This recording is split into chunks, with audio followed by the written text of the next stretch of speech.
Nature's wealth, good for your health. This is the Raw Life Health Show. Alright everybody, it's Paul Neeson with the Raw Life Health Show. Here we are in Arkansas, and I'm staying at my friend John's house, and John has just an amazing piece of property here. It's all off the grid. First, John, why did you decide to so-called live off the grid? Well, a friend of mine had been living off-grid for 20 years, and I asked him one time, before I built this place, what it had cost him. And he said it had cost him a total of about $7,000 for 20 years. And then I looked at what I was paying for my all-electric levelized building house in town, and I paid $48,000 in the same period of time. I guess it's the difference between buying and renting. Okay, so you didn't know much about it, and you got a piece of land, and you had a well on it, so you had your water supply. And tell us what you did from there, and you walk us around and show us what you've done. We decided that we would put in solar panels, as my friend had done. And after living here for one winter, we decided we'd put in the turbine, which you have behind you there, because in the winter, with the shorter days, we generally get quite a bit of wind. So we figured we'd take advantage of the wind, even though we couldn't take advantage of the sun during the months of January and February especially. Okay. So that's what we did. So we're going to take a look at so that's the pole up there? Yeah. That's the pole for the wind, and right below that is the solar, and we'll go look closer at those. But what about solar? Because people always say, you know, how much money it is to first install it, but you're saying it pays off in the long run. It definitely pays off in the long run. It's very nice in the first of the month not to have a power bill. And how efficient is the wind energy? During most of the year, we don't get a lot out of it, but in the winter, when we really need it, that's when it seems to shine. And how difficult is it really to hook these things up? It's not difficult at all. You just have to basically follow the directions. Okay, and so when you say you're living off the grid, what else? Like I understand you have hot water heaters, but you have them the portable ones. Well, like in the shop building, in the little extra bath we have out there, we have a propane-fired water heater, and it works on demand. So we don't heat water and just keep it hot all the time as you would in a normal home situation. And what other ways have you found to cut back on the cost of living and live off the grid? Because it's also healthier to live off the grid, because it's just you don't have that electricity running through your house 24 hours a day. Well, that's true, and we've also put in some greenhouses and tried to raise everything that we've got here organically. So we've been eating mostly our own produce since probably last February. Wow. Could we take a look at your solar panels, your wind thing, and then your greenhouse? Sure, let's go back over this way. Okay. Okay. The panels that are here on the right side of the roof are solar panels that are electric, and those are for the 12-volt lighting system in the house. We have a redundant system that's 110 volts. So we have two separate lighting systems in the house. The panels over there are hot water panels. You need 20 square feet of hot water panel for each person in the house. So with the two of us, 40 square feet is adequate. Wonderful. Wow. Then we have propane backup, so on cloudy days you can still have hot water. Just flip a switch. Wow, that's simple. Okay. These are the panels here for the 110 volt system. You know, and again, so a friend taught you how to do these and put these in, and then maybe helped you, and then you did it. And that's a big problem with people. They just got to do it and experiment. That's right. And then here's the pole here with the, it's not a big wind tunnel, it's just as you can see. It's 400 watts, 24 volts. Wow, and that's what you use for the winter, and nice. We store all of our electricity in batteries. We've got two separate battery banks, one for the 12 volt up on the roof and one for the 110 volt here. Ultimately, these panels will be on the roof as well. Okay, and now we're going to next take a look at your greenhouse. Okay, well the greenhouses right now don't have any plastic on them. I used 4 mil non-UV resistant plastic last year, and the sun just took it apart real quick.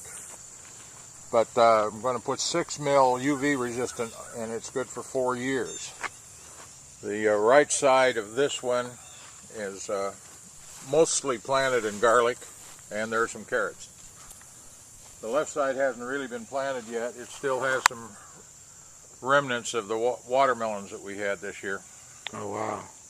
Okay, so you have watermelons and garlic. There's a little watermelon growing.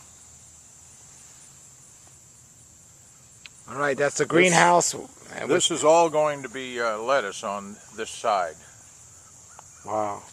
And so you pretty much, you have the gate up, and then you're just going to put the plastic over it. Stretch the plastic over it. I'm planning to fill in these open spots and not just stretch plastic this year. So I will use some plywood and put over here, so this will be a solid end on it. Each end will be solid. Then you have raised beds here, and you use bricks as the outer lay-in. And the reason I did is because the local block plant had these as seconds, and they were 50 cents a piece. And so I just couldn't see passing that up. Good idea. And what are you growing here?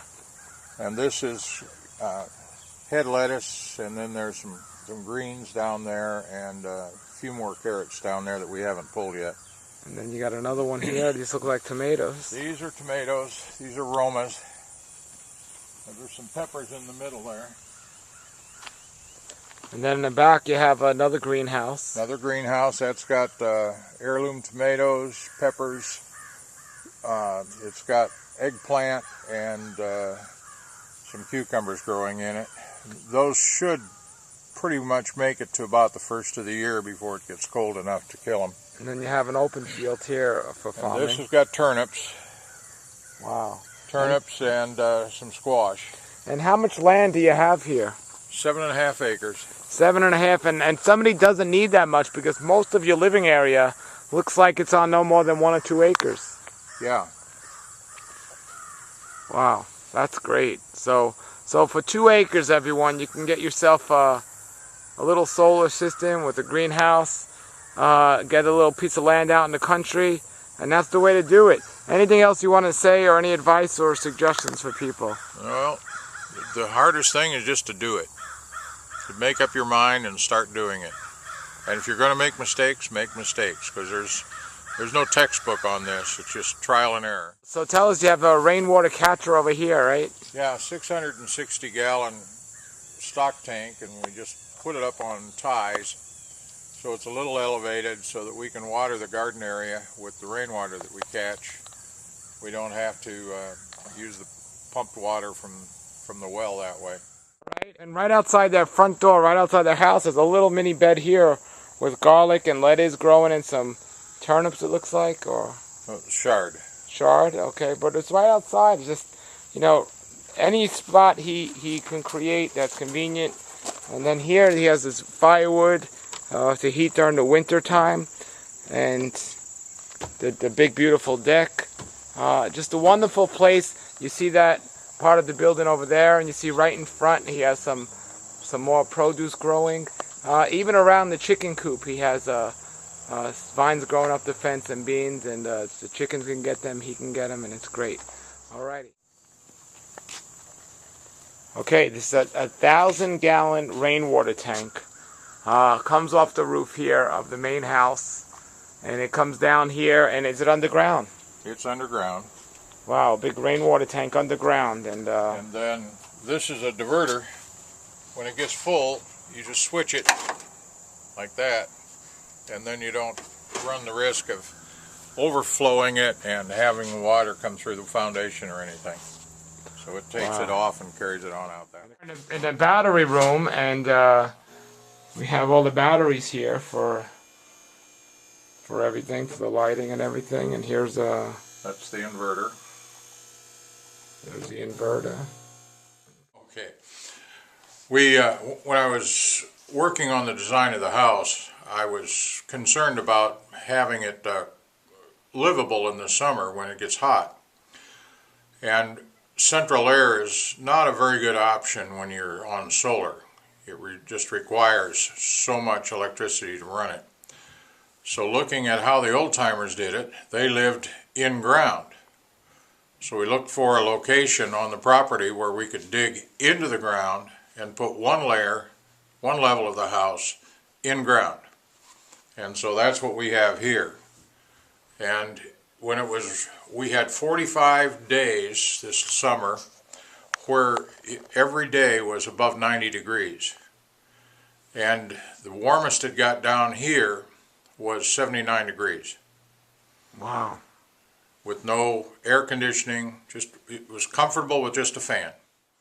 Here's the water system room, everybody, okay? From the water tank by the well, we gravity feed in here. We come through 3 filters, through a pressure booster pump, and into the house.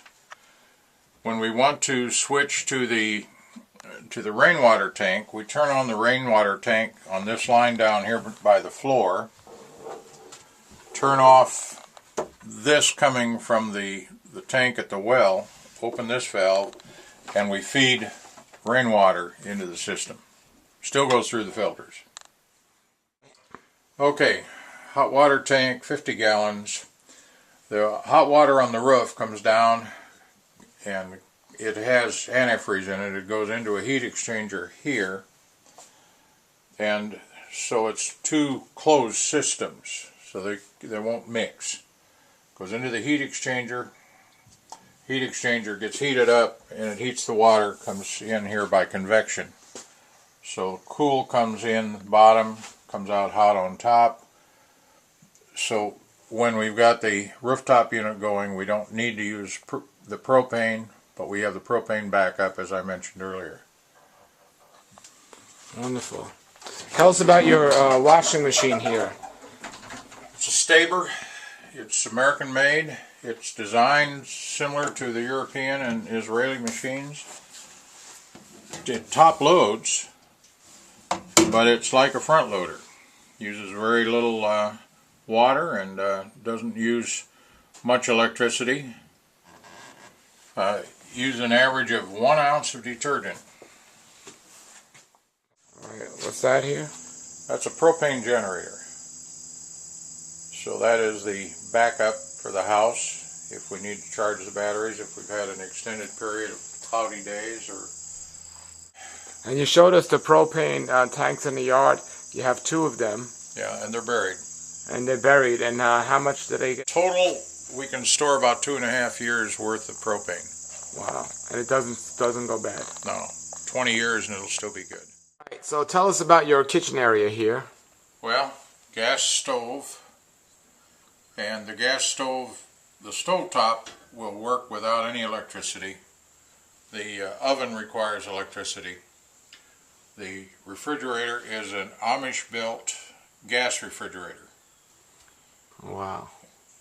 It uses 1.7 gallons of propane a week. That's it. And there's a Berkey water filter right next to you. There's a Berkey water filter. That's right. Okay. Very nice. All right, everybody, there it was. I told you, it's just an amazing, a great example and model of what we can accomplish if we just go out there and do it. And like John said, the hardest part is taking that first step to do it. You know, you learn along the way. You might make some mistakes, but that's how you learn. And, you know, this is a very simple piece of property here, but he's made it into anyone that wants to live off the land, live off the grid, but still have the same modern conveniences of everyone else. This is the way to do it. All right, everybody, it's Paul Neeson with the Raw Life Health Show saying have a great day and a great Raw Life. This is the Raw Life Health Show. Raw Life, bright and